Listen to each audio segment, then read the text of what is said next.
Today we're going to be discussing recording facilities. So, in regards to music production, what types of spaces are you going to commonly run into?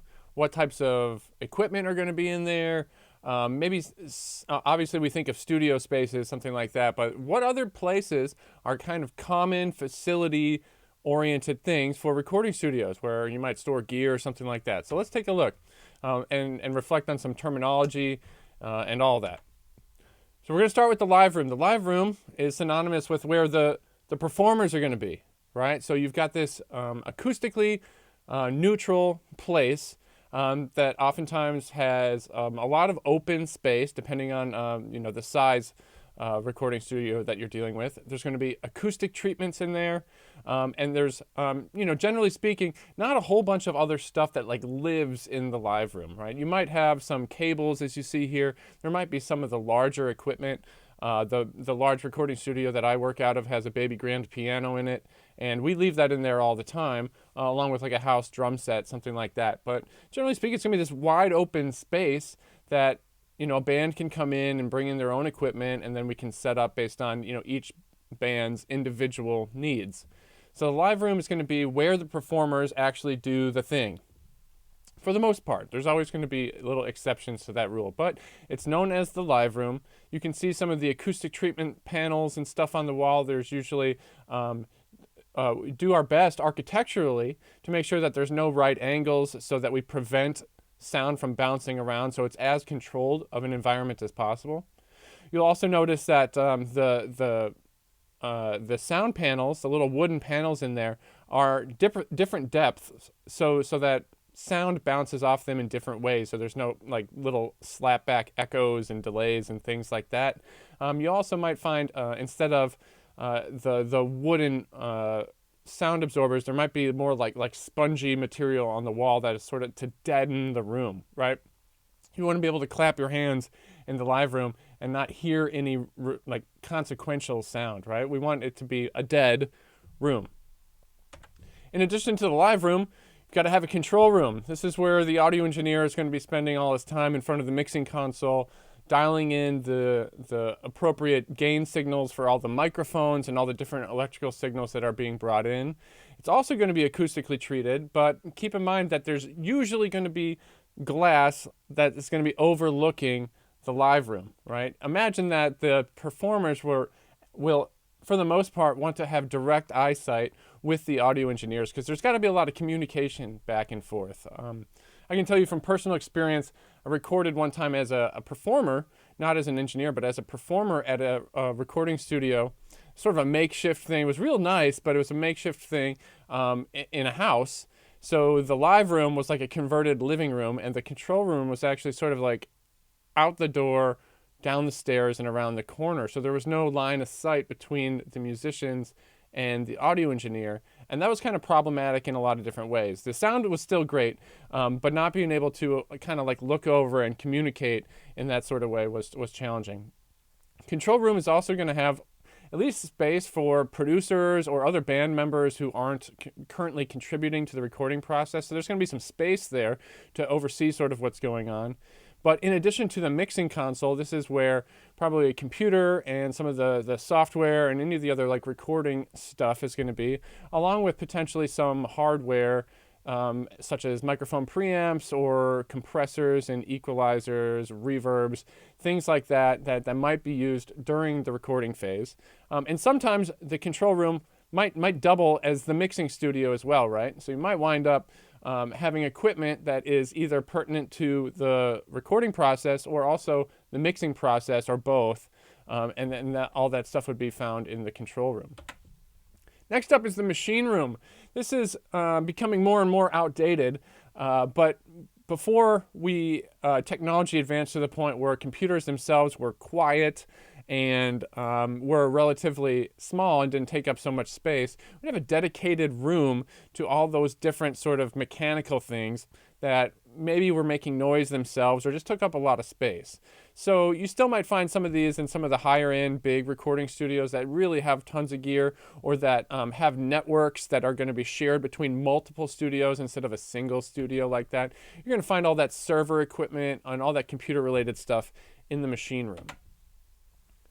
All right, now I'd like to talk about a project studio. So far we've been talking about all the different spaces that you might find at like a really big recording studio, right? A professional studio. But it's also important to recognize project studios are more and more common. So technology has gotten to a point where it's easily accessible and affordable for anybody to really own at least enough to be dangerous in music production.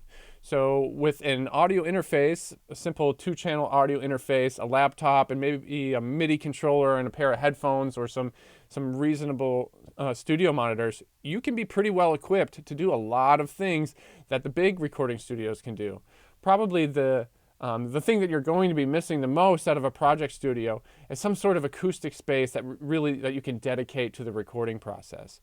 So if you think of a project studio, maybe like a bedroom music producer type studio, a lot of the stuff that's going to be recorded in those situations is going to be recorded directly into the interface and straight into the digital audio workstation. So I might take a guitar and plug it into the interface as opposed to putting a microphone in front of a guitar amp and recording that, because the sound quality and the controlled environment aspect is probably going to be much more limited in the project studio.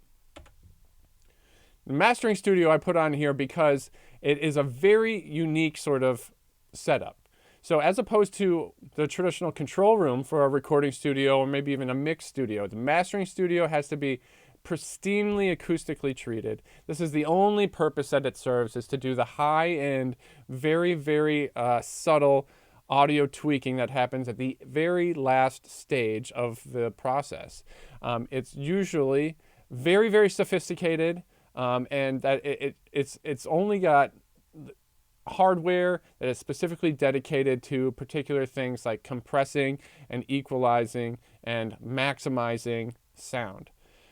You're also going to find, if you find software in there, it's going to be mostly related to spectral analysis, right? So that we can identify particular problem areas and then use the hardware to address those sort of issues. So the mastering engineer I like to think of is like the Jedi of the audio world. And this is the Jedi Dojo right here, the mastering studio. So very acoustically treated, very purposeful in that it's just to really identify the very subtle, potentially problematic areas of audio, and then be able to address those and maximize sound and also so you can do like a big compare and contrast to the other audio contents that are going to be surrounding it. So that's a mastering studio. Some recording facilities might be lucky enough to have their own reverb chamber. Now, unlike a machine room, which is just sort of going out of style based on advancements of technology, the reverb chamber is just really not accessible to everybody. I'm thinking Abbey Road Studios has its very own reverb chamber. Blackbird Studios in Nashville has a reverb chamber that you can actually raise and lower the ceiling so you can change the amount of reverb that's happening in there. That's a pretty unique thing. So a lot of times we think of plate reverbs or digital audio workstation plugins that we're using to apply a reverb type effect to a sound.